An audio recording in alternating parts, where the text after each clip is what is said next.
Good evening, and thank you for attending. My name is Natalie Sayre, and I'll be the moderator for this evening's candidate debate. The Citizens Clean Election Commission is the sponsor of this evening's event. The Clean Elections Act is a campaign finance reform measure initiated by Arizona citizens and passed in 1998. Participation as a clean elections candidate is strictly voluntary. The system provides full funding for qualified candidates who agree to abide by the Clean Elections Act and rules. To qualify for funding, participating candidates must illustrate the support of their constituents by gathering $5 qualifying contributions from registered voters in their legislative district. The candidates agree to adhere to contribution and spending limits and may not accept money from special interest groups. They also agree to participate in these debates. As we move into the debate, we encourage audience questions. If you have questions, please print them clearly on the card given to you when you walked in and hold it up. One of our volunteers will pick up the cards and deliver them to me. We screen questions for clarity, to eliminate duplications, speeches, or personal attacks on the candidates.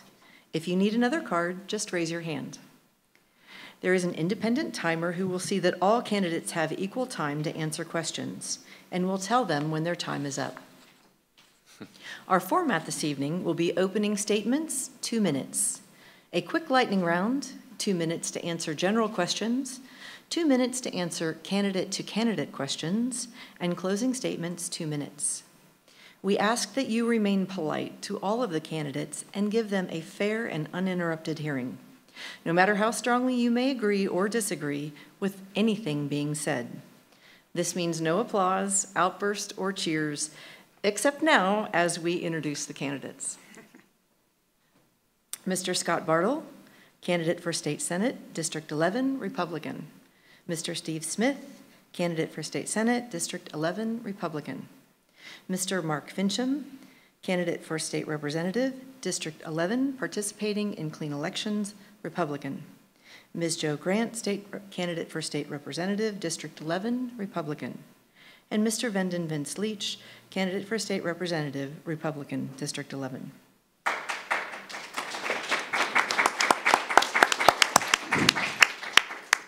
The order in which the candidates will speak has been determined by alphabetical order by last name, starting with the Senate, and will progress from that starting point. The closing order will be determined by reverse alphabetical order by last name. Mr. Bartle, will you start the opening remarks, please? Of course. Thank you. My name is Scott Bartle, and I'm running for the Arizona Senate to bring sensible, responsible, conservative leadership to the legislature. I'm an entrepreneur and a business owner. I'm an elected official, but I'm not a career politician, nor do I want to be. I believe in low taxes, limited government, and personal responsibility. As your senator, I will work hard to secure our border, support our veterans, and improve education. Like most of Arizona, District 11 is in need of more good-paying jobs and better educational opportunities for our children. We must secure our border and provide adequate police, fire, and emergency services for residents in our district. I will help achieve these priorities through hard work, independent thinking, and focusing on results. My emphasis on job creation has earned me the respected endorsements of the Arizona Chamber of Commerce and Industry, the Greater Phoenix Chamber of Commerce, and the Tucson Chamber of Commerce. As your senator, I promise to study the issues with an open mind, communicate with, and be accountable to you, my constituents. I will be with the authors of our Constitution envisioned, a citizen legislator. You can count on me to put good public policy above politics to help you, your family, and your community. Please visit votescottbartle.com for more information on my background and qualifications, and please like our Facebook page at facebook.com/votescottbartle. I look forward to the opportunity to represent you.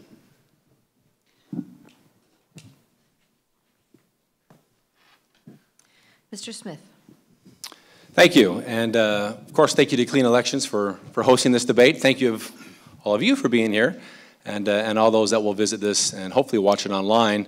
And of course, I always start off everything by thanking God for another day of freedom in our great nation, that we're able to sit here and discuss these kind of issues in freedom. So that being said, everybody, I just want to give you a very quick background about a little bit who I am. I was born and raised in Michigan, graduated with honors from Michigan State University with a degree in marketing as well as a cognate in business law. And upon graduating, founded a sports marketing company with my brother. Long story short, I made it to Arizona about 13 years ago.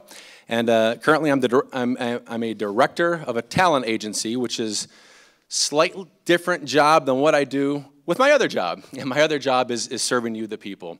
I have been fortunate enough to have been elected both to the House of Representatives and to the Senate by my constituents. I have the proud endorsements of people that we all know, people like Sheriff Joe Arpaio, Sheriff Paul Babu, the Arizona Police Association, which represents over 10,000 law enforcement officers across the state. I have an A+ rating with the NRA, and I can go on and on and on. Quite frankly, I stand for these three things in my life, and both personally and politically. I stand for God, family, and country, and I'd be happy to explain how those fit both in my personal life and politically. But just so you all know a little bit more about me on the political side, I'm ranked Arizona's #1 conservative based on my voting record by a whole lot of groups that I'll get into in a little bit. But I want you to know what camp I'm coming from and what I expect to do and follow up with those very things that I've done. That being said, thank you again for being here. I look forward to the questions. My website, stevesmithaz.com. There's more than one Steve Smith, so you have to tack AZ on the end. But again, thank you for being here. Looking forward to it. Mr. Fincham. Thank you all for coming tonight. I'm always pleased to see people getting engaged in the political process. We hear very often these days that there's no engagement, nobody cares, that people feel so disenfranchised that they're not interested. And clearly that's wrong, because you've come here tonight to hear what we have to say and to get a little bit of insight as to where we come from, each one of us, and who might be the best fit for your vote to have representation. I am a 21-year veteran in the Public Safety Department, Kalamazoo, Michigan. Moved from Kalamazoo to Tucson in 1999. Worked in the capacity of a senior manager with Intuit. Essentially built their anti-piracy program, the customer-facing side of that. So it was all about customer service, customer experience in the private sector. Then decided to go out on my own after 7 years, and now I'm an associate broker with a rather large firm here in Tucson. So it gives you the idea, and it should give you the idea, that I've got experience in both the public sector and in the private sector. I've run a small business. I've made a payroll. I was a rancher for 10 years while I was a public safety officer at the same time, also in West Michigan. So I've got some very Midwestern, some people might say colloquial, ideas about how government's supposed to work. We really need to get back to limited government, representing personal freedom, economic freedom, and the idea that we really do have the opportunity for a debt-free future. So as your representative in the House of Representatives, I will resist the opportunity that some might take to be rather free spending with your dollars and to create policy that doesn't work for everybody in Arizona. Thank you much for your time. Thank you. Ms. Grant? Drink. Hi, good evening. I'm Jo Grant, and I've lived in Arizona for 45 years. I'm running for my 3 grandchildren. I want them to receive a quality education, graduate from high school, and be prepared for college or even get a job. And as a parent, I think that's what we all want for our kids. We want them to be safe and happy, but most of all, at the end of the day, we want them to have a good job and be independent. I was married for 31 years to my husband, Jeff, who sadly passed away last January. We are the parents of 4 children, and I have 3 grandchildren and 3 dogs. Last year, I retired after more than 30 years of service of working on the staff of the Arizona legislature. The last 26 years, I ran the Southern Arizona office for the State Senate and House of Representatives, and I was responsible for constituent services for all the members from the Southern Arizona region. I helped countless people resolve their problems with unemployment, property taxes, the motor vehicle division, you name it. One of my long-term projects was I helped get the State Veterans Cemetery built here in Tucson, and very happy to say it's going to be built in Marana, and it's going to start in this year, and I will continue my service for veterans. I serve on the Amphitheater School Board, so I believe a strong K-12 career and technical education, community college, and university system is vital and the #1 investment that we can make to build a vibrant economy. Today's businesses and the businesses of the future will locate where they can find workers with the skills that they need. And the University of Arizona is an economic engine for Arizona. My website is grantforarizona.com. Thank you. Thank you. Mr. Leach? Hello, everyone, and good evening. Thank you for being here. My name is Vince Leach. You'll see a long, drawn-out name here. My mother gave me her maiden name, Venden, and I shortened that and converted that to Vince. So you're going to see this as we go on through the campaign season. Before I go on with my comments, I'd like to recognize one of our sitting members of the Arizona legislature, and that's Senator Al Melvin. Senator, thanks for being with us this evening. My name is Vince Leach. I'm running for one of the House seats in LD11. You can vote for 2. I am running as part of a team with Mark Fincham and Steve Smith. What do I stand for? What am I all about? Where have I been, and why now am I running? Well, let me back up. I spent 15 years in agriculture, both on the supply side in animal agriculture, so I fit in well to the ag market and the ag business that we have here. I spent another 20 years in the foundry industry. When it comes to being an activist, I was an activist at the state level, the local level, the school board level, the county colleges, and going forward, I am pro-life. I'm pro-Arizona, I am pro-jobs, I'm pro-First Amendment, I'm pro-Second Amendment. I would ask you to look at vinceleach.com, vinceleach.com, and hopefully what you'll learn tonight, I will be one of those boxes that you check off as a yes come ballot time. Thank you. Thank you. In an attempt to lighten the mood for tonight's debate, we are going to do a quick lightning round of this or that. This will allow us to get to know more about the candidates. Please answer with just one word. Mr. Bartle, Droid, iPhone, or Windows? iPhone. Mr. Smith, CNN, Fox News, or MSNBC? Fox News. Mr. Fincham, Facebook or Twitter? Yes. Ms. Grant, PC or Mac? PC. And Mr. Leach, Lumberjack, Sun Devil, or Wildcat? Wildcat.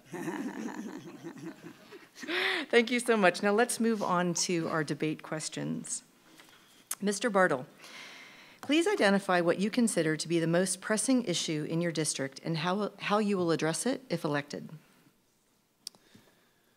Well, there are obviously a lot of pressing issues facing the state, and jobs and the economy is 1A, and I think securing our border and the impact that has is 1B. As far as the economy and jobs, I will work very hard to make sure that Arizona is a very business-friendly state, and we are in a very good position from a competitive standpoint, that we have only the bare minimum in terms of regulation that is required. Same goes for taxes. Another key element to making sure that we're best positioned to generate the best jobs for our state and for our residents is making sure we've got a great education system, in particular the K-12 and the workforce development that comes from that. So those are priorities that I would focus on. Thank you. Mr. Smith, same question. Great, thank you. And I'll just start with this. It's, of course, the state as an entity has its own share of problems, and we know that. But as it relates to our district, we're in a special kind of district because our district, District 11, encompasses a lot of the border traffic, the illegal border traffic that comes through. Pinal County, which is a major part of our district, is the #1 corridor of this illegal activity. Anybody who knows Steve Smith knows that I am the #1 defender of our border in the state legislature. I think I'm the only person every year I've introduced legislation each year to try to somehow combat all of these things that we see, the gangs, the drugs, the violence, everything that you see coming over the border. So clearly that's an issue. That has a trickle-down effect. When you have increased violence, when you have misuse of sheriff and law enforcement time to do the things that the federal government should be doing, it all trickles down. So #1, I will say I will continue to fight in my efforts to do all that I can in securing the border. And again, if we get a specific border question later on, I'll go into what are the very things that I've done. Second thing, of course, is our economy, is our jobs and growth. I'm pleased to say I was a sponsor of the jobs bill, the Arizona Competes package bill. That was one of the first things I did in the Senate was we passed and we wrote that legislation. And because of legislation like that, certainly not all because of legislation, government is not the answer for everything, but we were able to allow this conducive atmosphere in Arizona that moved us from about 48th in the nation in job growth to as high as 4th. And we did it pretty quick. Arizona is now the #1 state in the nation for startup businesses. If you want to open a business, this is the greatest state in the country to do it. Forbes magazine listed us as their best projected job growth state. And a lot of these things have to do with some of the policies that we have laid in place, and that's just simply take the handcuffs off of the businesses and let them do what they do best, and then just get out of the way. And so certainly with growing our economy and certainly with securing the border, those are the two biggest issues I fight for. And then a third level, you need an educated workforce. I'm pleased to say that we've put in more funding in education, and we're at record levels, actually, that we've been in years. So I have a pretty good track record of what we can do to help both our state and our district. Thank you. Thank you. Mr. Fincham, same question. I wish the world were as simple as having one issue to select. It's not. At the 30,000-foot view, we all want, I believe, economic development, but there are so many different contributors that go into that.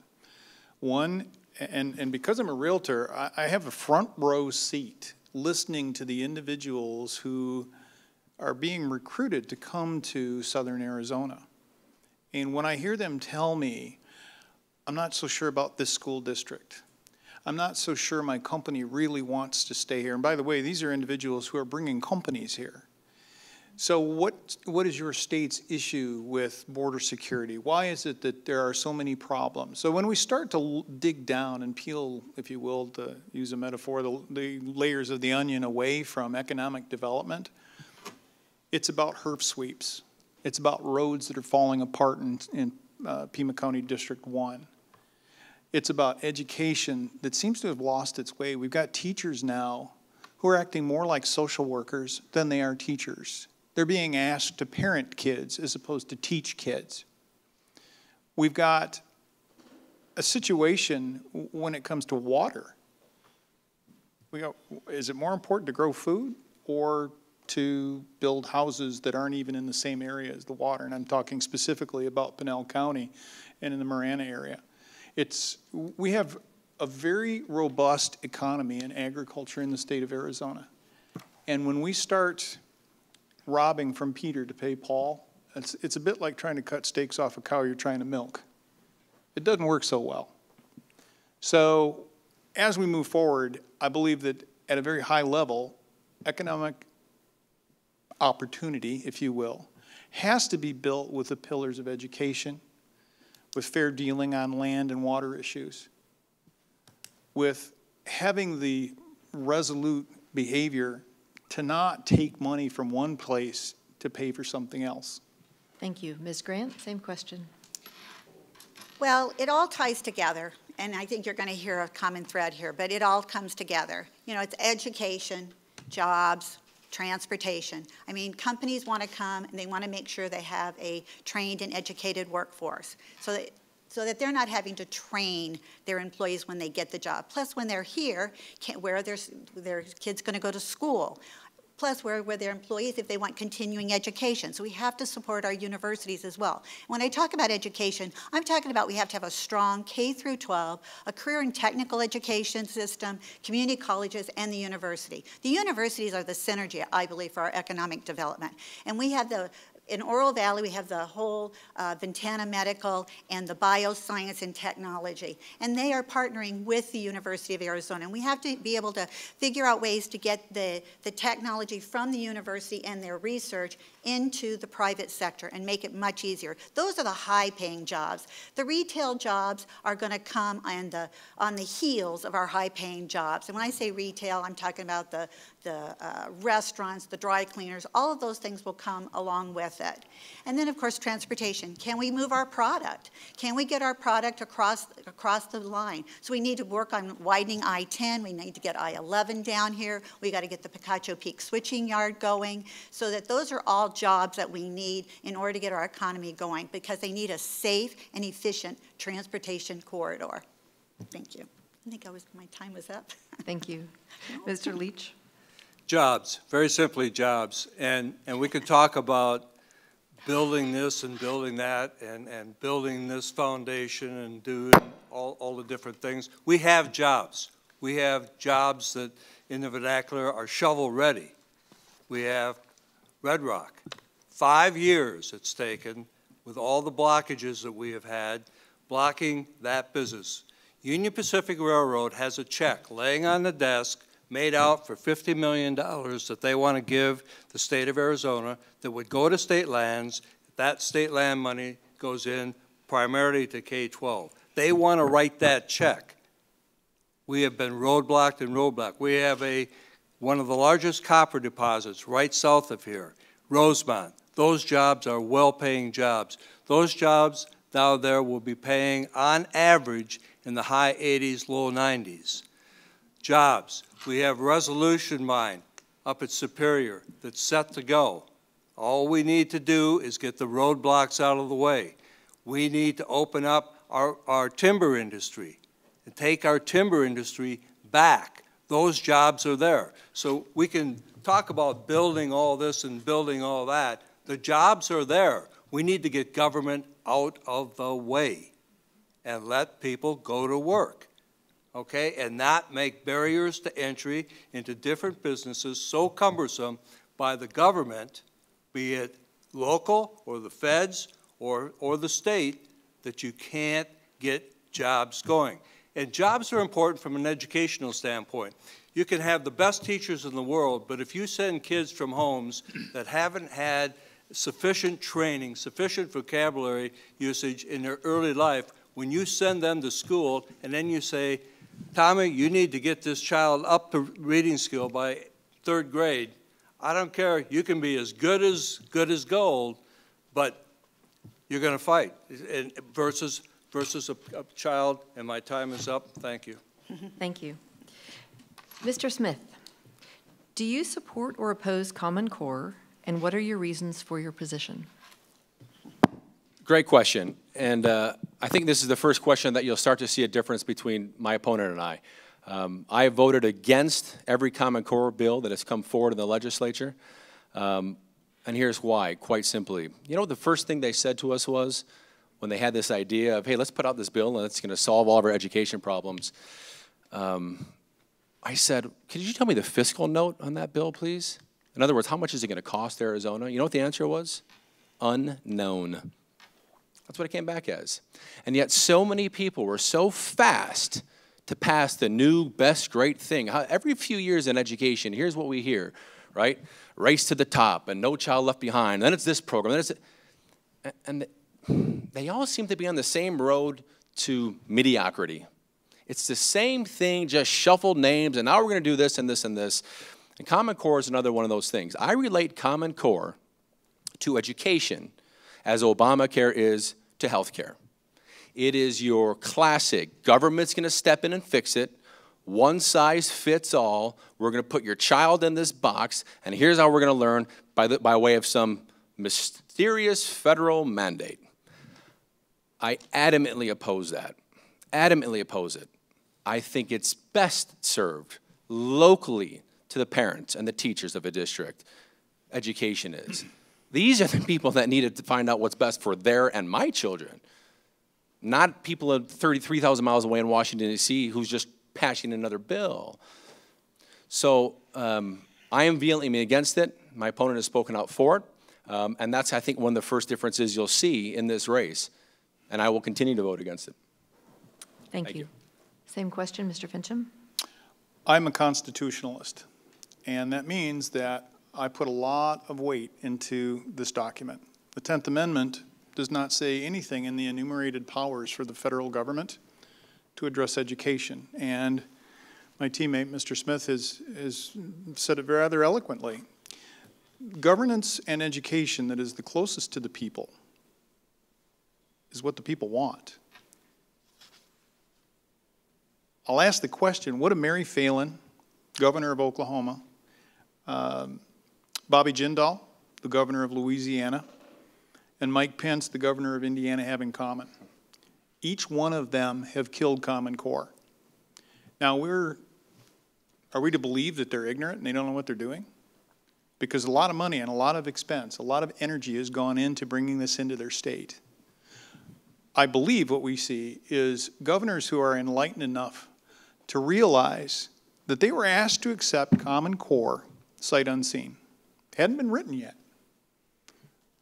They were asked to accept a testing scheme built on an educational scheme that didn't exist yet.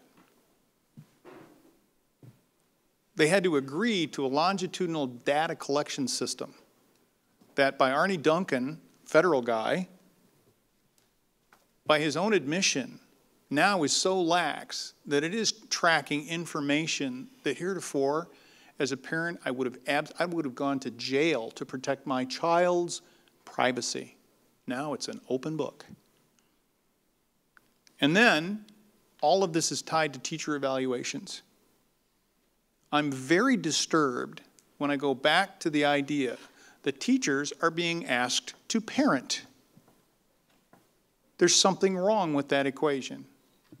So now, I would have to tell you that I am absolutely opposed to Common Core, because you can't, the idea is we're swapping out one set of standards. The idea with Ames, we got to get rid of Ames because it's teaching to a test. What's Common Core? Thank you. Ms. Grant, same question. Okay. Education is a lifelong investment. We're talking about our future workforce here. These are the kids, these kids are going to be our doctors, our lawyers, our pilots. They're going to be taking care of us in the future, our bankers.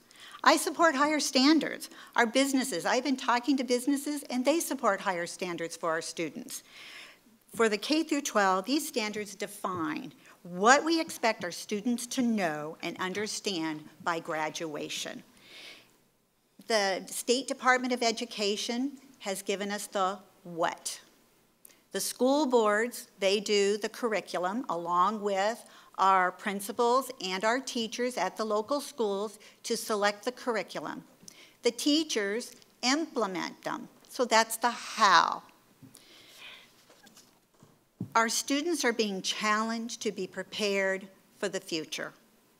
And yes, we're only doing language arts and the math portion, but you have to be able to master language arts and the math in order to get on into the sciences. And the one thing that we need right now for technology, especially our technology for the future, they need to be able to master the math portion and the language arts to be able to communicate and collaborate. Thank you. Thank you. Mr. Leach, same question. I am against Common Core, and if elected, I will do everything that I can as one vote in the State House to repeal it and to put in its place one of the myriad of systems that we already have within the state. We have the Vail School District that is performing at a very high level, and we can copy that. We have the Ames test that was put in, and the Ames test was a very good test until the parents and the legislatures decided that it was so tough that maybe some kids couldn't pass it, and so we've all heard it said it was dumbed down. I was shocked as I looked into Common Core and the development and the progress of Common Core throughout the state. Common Core was put in right on the heels of Race to the Top. And when you bought into Race to the Top and you took that fishhook, you also took the money that went along with it. The people that made that decision in 2009, was the State Board, were the State Board of Education. On that State Board of Education, we have one elected official, one elected official. That's the superintendent of schools, John Huppenthal, and at that time, it was Tom Horn, the Attorney General. So that's the only person, the only elected official that had any input. I wonder what the vote count was when they took that. It came out into the schools. Nobody heard anything about it till this year, and it started hitting the classrooms. And now you have parents and teachers, but for the most part, parents coming out and said, "What are you doing? I can't help my kids. My kids are crying about math.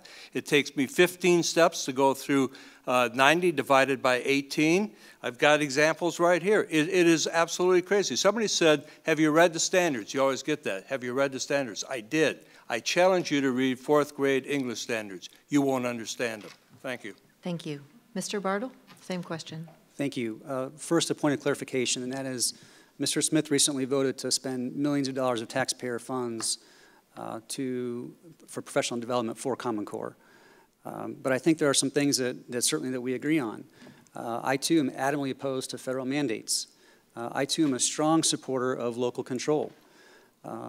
I've served on the school board in my community I'm in my 4th year, for the last 3.5 years. We've never had a situation where we've had a federal mandate come down to us that forced us to make any curriculum decisions, as is alleged with this issue. Curriculum is at the school district, at the local level, and that's where it should remain. I do support raising the proverbial bar for our students. I don't think it's a bad thing that students are going to have to stretch to achieve these objectives. I don't think it's a bad thing that we need to teach them the critical thinking skills that are going to be required for them to compete in a global marketplace. And one final comment, Common Core is not the end-all, be-all. There are certainly lots of room for improvement, and I think it's imperative that we, as candidates, as elected officials, that we work to take an improvement in our system and further that and improve that even more. The rhetoric of just let's repeal Common Core just for the sake of repealing Common Core isn't doing us a lot of good. We've got years invested in millions and millions of dollars in a program that it is not perfect, but there are opportunities to take what we're doing and improve upon it. We should be focusing on solutions and results. Thank you. Thank you. Mr. Fincham, what is your position on border enforcement, amnesty, and illegal immigration? Well, I'm very pleased to say, in fact, this is a personal best for me.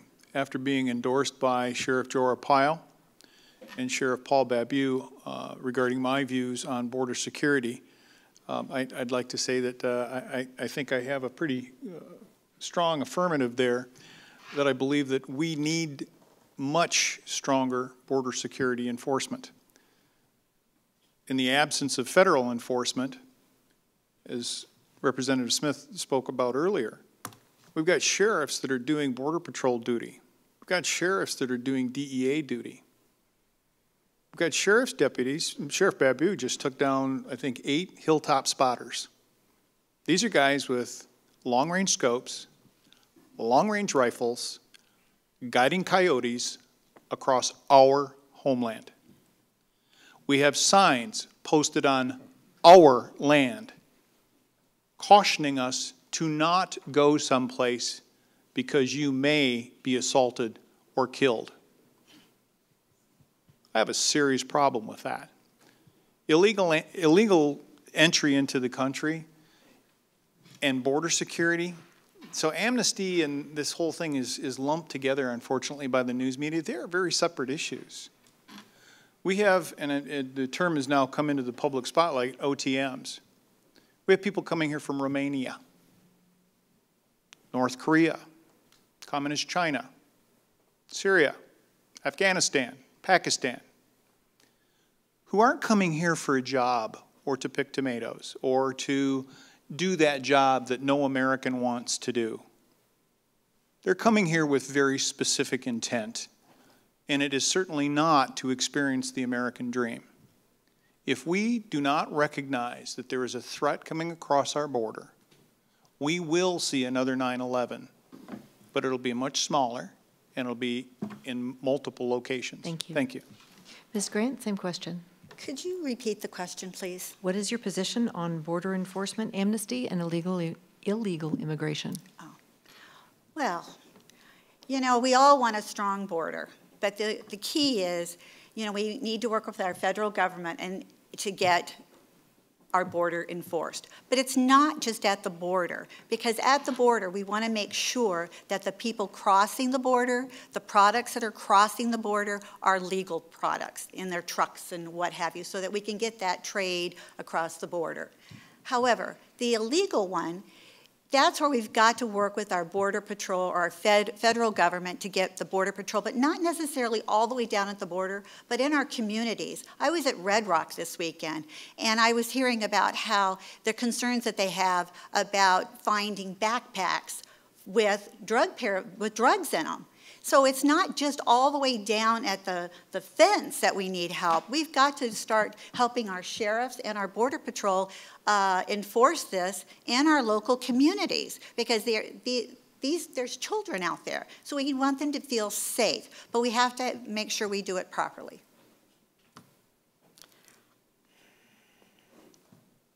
Thank you. Mr. Leach, same question. Thank you.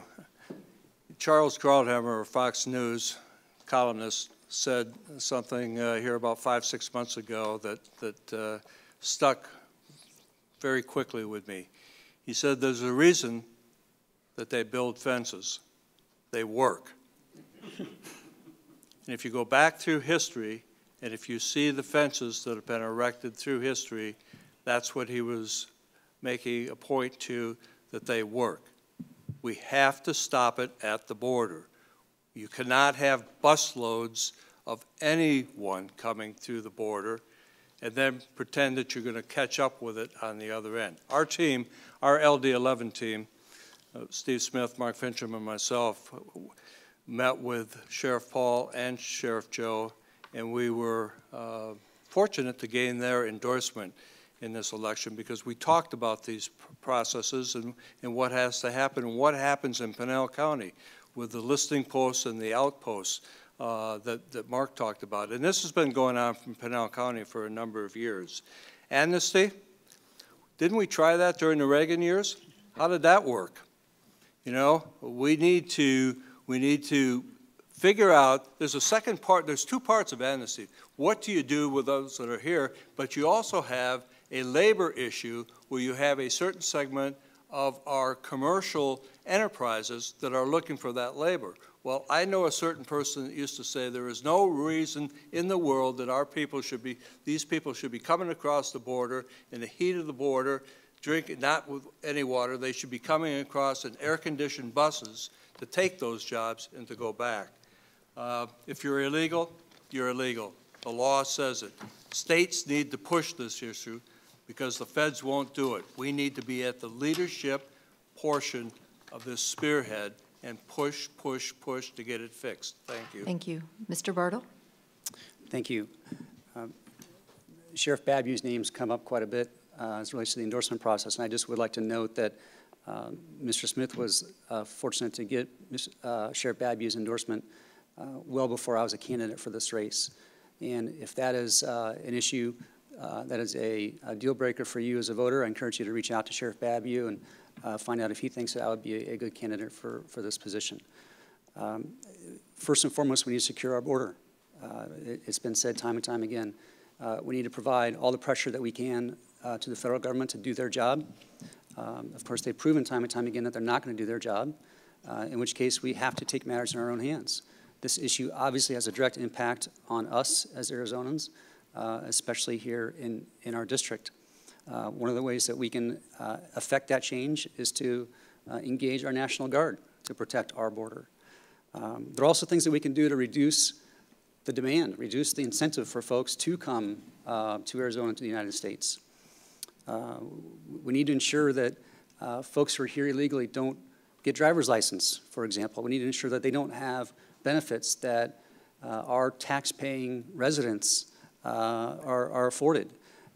We need to focus on enforcing our laws, especially those that are applicable and have an impact on immigration, identity theft, employer sanctions, and so forth. Thank you. Mr. Smith? Well, thank you. Let me just use my time to begin with a couple points. It was mentioned, Sheriff Paul Babu unequivocally supports me, now or later, or in the past, at any time. Second, my opponent said that I had voted for some Common Core funding millions of dollars. When the legislature passed Common Core, of which I voted against, it mandated that new policies and procedures take place, and those are wrapped in the budget. Again, I did not vote for that bill change. Now let's move on to the border security. Again, as I said in my opening remarks, nobody in the state legislature is more adamant about A, securing our border, and B, fighting illegal immigration. Nobody has a record on it more than I do. Let me just start with this. Here's how you fix the border. You know, everybody talks about in these big, right, in these big hypothetics, and what if this, we've already done it before, everybody. We've already done it. When you look at what we've done in Yuma, Arizona, surprising, we've done it in Arizona. We did 3 things. Build a fence, okay? You need a fence. You need some form barrier of entry, and what I liken it to is like a prison. You can have a very high prison fence, but if you don't have a guard in the lookout tower, people eventually get out, yes? So you need a fence as an initial barrier, and the lookout tower in this case is going to serve as law enforcement. You need law enforcement on the other side of the fence who's actually going to detain and stop them, as you would have in a prison. And third, you need a swift judicial system to quickly prosecute and quickly extradite. We did all 3 of those things in Yuma. Guess what happened? 95% of the illegal activity stopped. And you know where it went? They didn't just stop coming over the border. They were met at the border, pushed back, detained, and or they said, well, we're not going to go in there anymore. Let's go a little bit more to the east. And that's why the Tucson sector, right here where we are, is the most porous in the country, because they simply moved over, because we don't have those policies here. I serve on the Joint Border Security Advisory Committee that we meet to come up with these solutions. Rest assured, this is the biggest issue for me. Thank you. At this time, each of the candidates will have the opportunity to ask a question of their opponent. Before the debate, each candidate drew the name of another candidate and will have the opportunity to ask that question now within their opponents. The first question is from Mr. Leach for Ms. Grant. Thank you. So, Joe, my question is this. You have come out on many occasions directly for Common Core and for Medicaid expansion. And I'm wondering how you're going to pay for that in light of the budget that was just passed this last year. It was $420 million over income, and the state has a deficit of $8.6 billion, of which we're paying $1 million a day. How do you plan to fund and keep a balanced budget? Well, I don't have a crystal ball. So the Medicaid restoration, which by the way was voted on by the public twice. So we didn't have a choice because it was going to, if we didn't do it, it's going to go to court. And now we're going to waste more money at the court level to implement it. And it's good for 3 years. So I don't have a crystal ball onto what's going to happen in 3 years with the federal government on their money that they gave the state. But once elected, that's one of the things I'm going to do is go in and meet with JLBC, start looking at the revenue forecast and see, you know, what we can afford and what we can't afford. Thank you. Ms. Grant, your question for Mr. Fincham. Sure. I'm confused. And you've talked, and you've said it tonight several times, you're for limited government, and you want government out of the way. Yet you're running on clean elections, and clean elections is government money. And I realize there's no general fund taken. However, you know, if I get a speeding ticket, I have to, there's a surcharge on my ticket that goes into clean elections. So could you please explain what the difference is on limited government, but it's okay for campaign finances? So actually, Clean Elections is funded by taxpayers by choice. When you file your income tax, there is a box on your income tax that says, I want to give $5 to help keep the electoral process out of the hands of special interests. I don't accept PAC money. I received an endorsement today from the Arizona Association of Realtors. They sent me a $500 check. I was very happy to send it back to them and say, you've already paid for this by opting into the Clean Elections program. So to characterize it as government funding, I think is intellectually dishonest. At the end of the day, I'm not accepting any money from special interests. Thank you. Mr. Fincham, your question for Mr. Leach. What can you tell me about the water that's being taken, basically, from Pinell County and given to housing interests up in Phoenix? So, for those of you that may not be familiar with this situation, the water, ADWR, the water department here in the state of Arizona, several years ago, as far back as 1980, it set up a program when we, Arizona, were going through major expansion with developments and moving water from the, not physically, but just moving water rights from agriculture to the developers so that they could meet their 100-year water supply. Well, over the years, that's been delayed and delayed and delayed, where when push came to shove, that the ADWR would actually take those rights from farmers. And we had a situation last fall that was going to be effective January 1 of 14, that our farmers in Pinell County, and we're a unique water district, as is Pima, as is Maricopa. They're each a little bit different. But the ag market up there was going to lose 6% of their water rights that year, effective 1/1 of 14. And so what we did, in fact, Representative Steve Smith introduced a bill to absolutely stop that in its tracks so that we weren't losing that water from agriculture to going into some place that nobody could define for buildings that may be built because the construction industry was down. You know, we have to remember that in the Pinell portion of this district, we have $800 million worth of agriculture that is vital. It's key to the economic survival of that part of the county, and it's part of a larger overall economic situation within the state, being nearly a $10 billion industry. And so there is now a committee formed. I'm not a fan of the committee type approach, but we are looking to work this out with ADWR, the water folks, so that they don't, in fact, take water from our farmers. Thank you. Mr. Smith, your question for Mr. Bartle. Thank you. Mr. Bartle, in your opening comments, you mentioned that you were a conservative running for office, and yet at multiple forums, I think you endorse non-conservative issues. You support Obamacare in Arizona. You support Common Core. I believe in a recent forum you were anti-SB 1070, or at least said you would have voted against it. So I guess my question is, on what conservative platitudes are you running on? Because, as I've said before, I'm ranked the #1 conservative in the state, so I'd like to know what maybe would be a different approach that I'm missing. Thank you, Mr. Smith. The three elements you bring up. Number one, Obamacare. I adamantly oppose Obamacare. I'm not sure where you got otherwise from that. SB 1070. I absolutely would have voted for SB 1070. I think in hindsight, there are things that we could have tweaked to not have the negative backlash that happened. But at that moment, absolutely would have supported that.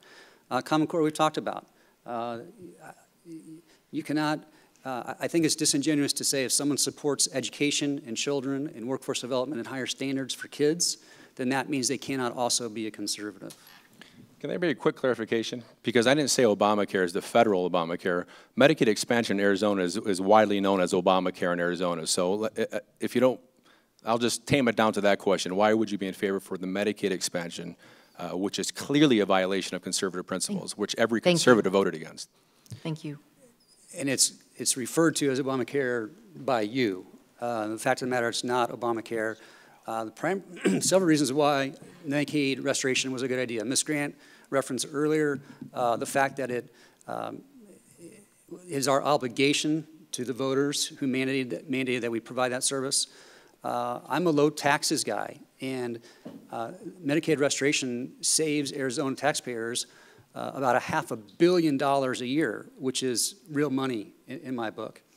Furthermore, it provides services to veterans and indigent folks, who I think is very, very important, and it saves jobs.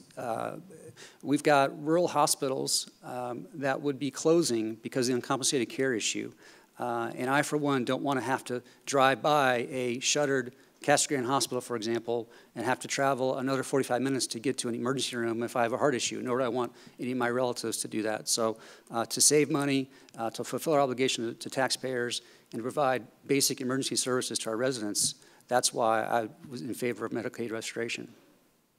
Thank you. Mr. Bartle, your question for Mr. Smith. Yes, you speak about how you're our #1 defender of the border and are introducing legislation every year to that end. Your signature piece of legislation in your 4 years of legislature, I think it's safe to say, is building a border fence with private funds. And my question is, where's the fence and where's the money? Yeah, great question. It was a great project, too, by the way. To answer Mr. Bartle's question, yes. One of the first things I said was the very same problem we have today is what we had a few years ago. And I said, well, if the federal government's not going to do the job, and if the state doesn't have any money allocated to secure our border because it's not our responsibility, then why don't we see if we, the people, can do it? So we started a campaign with me, with a little old website with no PR firm. The first day we launched a website, raised donations from people in all 50 states across the country, military men and women from all over the world that says, yes, we want to help with this. We raised several $100,000. The language of the bill, Mr. Bartle, directs that money into the Joint Legislative Border Security Committee, of which I serve on, but I'm a non-voting member on, and the governor's appointees are voting members on it. It is simply in a committee. Unfortunately, we have the general roadblock of government blocking it. And as much as I might want to go out and spend the money or build whatever Steve Smith wants to build, there is a legal and a government process. The money is held in a secure fund in the state of Arizona's Treasury Fund, and it can only be allocated through this committee, of which I don't have a vote on. But unfortunately, that's the way the bill had to be structured. The other things I've done, though, one of the other first bills that I introduced was a bill that says, we at least want to show that any child registering to our schools that we're paying for is at least a legal resident of the state of Arizona. And I'm proud to say I got that bill passed. I'm proud to say that that single piece of legislation has saved our states millions of dollars thus far because we detected students that we should not be paying for, not just illegal students, students from other states, students from other Indian tribes that are not in Arizona. So we've saved a significant amount of money. So it's a multiple-pronged attack that I've been doing to try to chip away at this illegal problem any way I can. Thank you. At this point in time, we'll begin our closing statements. I remind you that each one of you has 2 minutes, and we will begin with Mr. Leach. Thank you. And thank you again for everyone coming here tonight and hearing what we have to say as candidates. You know, we are accused generally as in society as being low information voters, and you're part of the 14% that are here tonight that not only are out learning about it, but the 14% of the people that we rely on as candidates for you to take what you've heard here tonight and take it to your friends and neighbors and say, I think you should vote here, you should vote here, here's what they said, here's what it's all about. Let me make a clarification, if I could, because you've heard a lot of talk about Medicaid, and you've heard two terms, one being Medicaid expansion and Medicaid restoration. From Ms. Grant, Mr. Bartle, you've heard the word restoration. That's not what we passed. That's what the voters passed and wanted, and we had that opportunity to pass that. Thank you. That was 2 minutes? That was a fast 2 minutes. 1 minute. Continue, please. The voters said, what the voters said, I believe that we needed Medicaid restoration. That would have cost us $850 million a year. What the legislature did in the middle of the night, throwing out doing everything to throwing out the current leaders in both the House and the Senate, is they passed Medicaid expansion for 133, 138% of poverty level, and passed that literally. They threw it on Steve's desk at 11:30 at night. The people passing it did not take one question from the floor on how they justified it, how they were going to pay for it, what they were going to do for it, and they finally had the votes. And it was very, very liberal Republicans, very, very liberal Republicans that joined with the Democrats and pushed that on through. Now, my time is up. Thank you. Now, Ms. Grant, please begin your closing statement. Okay. Well, folks, you can see you definitely have a choice in District 11, and I'm running for one of the 2 seats that are open. It's easy to say that you're against something, but we need leaders who have a vision to work to solve the problems for the state of Arizona. If there's a problem with the Arizona College and Career Readiness Program, then let's fix it. Let's fix it. But repealing it hurts the school districts, it hurts the students, it hurts the parents, and it hurts the taxpayers, because we've already spent a lot of money on that program. But let's fix it. Since I worked for the legislature for 30 years, I keep getting asked, which legislators do you admire or would you like to emulate? And my response is not who, but what. I will be a representative who will work hard, who will study the issues, meet with constituents, answer questions, and listen to their comments. We may not always agree, but at least they'll know where I'm coming from. My goodness. To date, I've received the endorsement of the Arizona Chamber of Commerce and Industry, the Arizona Education Association, the Hospital Association, the Medical Association, and the Nurses Association. I serve on the Amphi Foundation. I'm a member of the American Legion Auxiliary as a spouse of a Vietnam veteran. With your help, I can take my experience and dedication to the Arizona State House of Representatives. Our district needs a strong voice to advocate for our community in Phoenix. I'm here tonight asking for your vote to be your voice. I'm Jo Grant. Please visit my website, grantforaz.com, grantforaz.com, and thank you all so much for coming. Thank you. Mr. Fincham. Thank you very much for coming.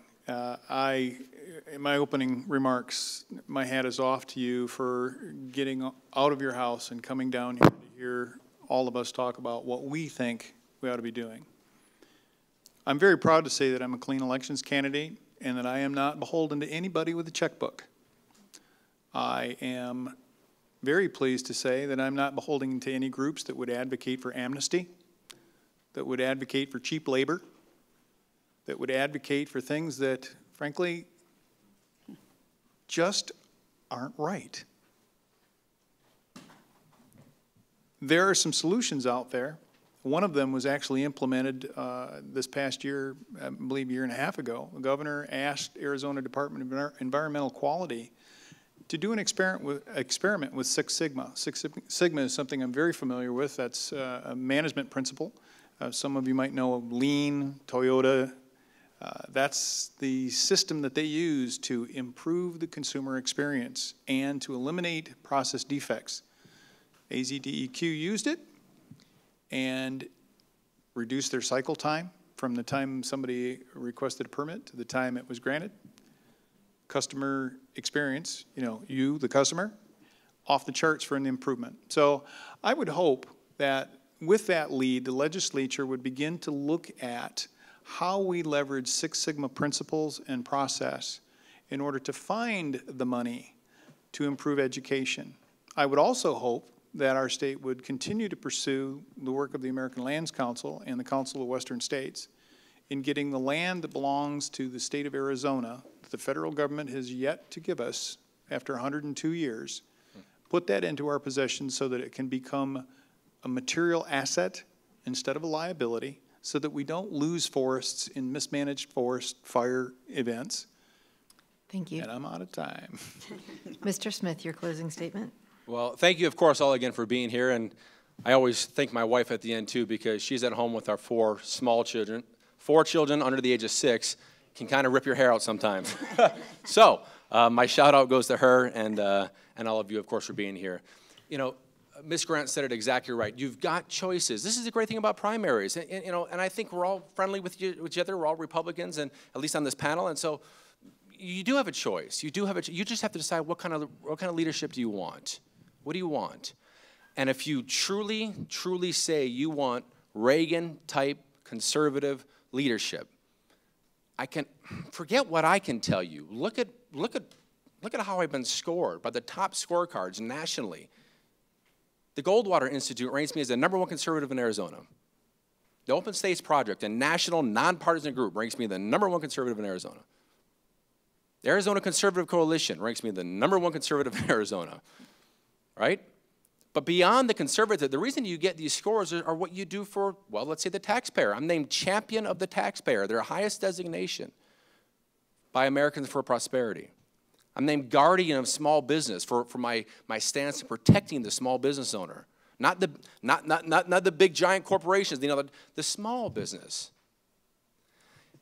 I'm named friend of the family because of my 100% pro-life voting record and the issues that I think are very important as they come to religious freedoms. And again, I'm A+ rated by the NRA. So I say these things because it's not things that I'm telling you, it's what others are telling you on my behalf. And I would just ask you, truly look, what kind of leadership do you want? I'm very proud of my record in the House and the Senate. I ask for your vote for re-election. I ask that you cast a vote for my running mates, Mark Finchman and Vince Leach. And I ask that you visit our website, which is LD11 Team, because this is District 11, LD11team.com, and you'll see more about us. Thank you again for being here. God bless you all. Thank you. And Mr. Bartle.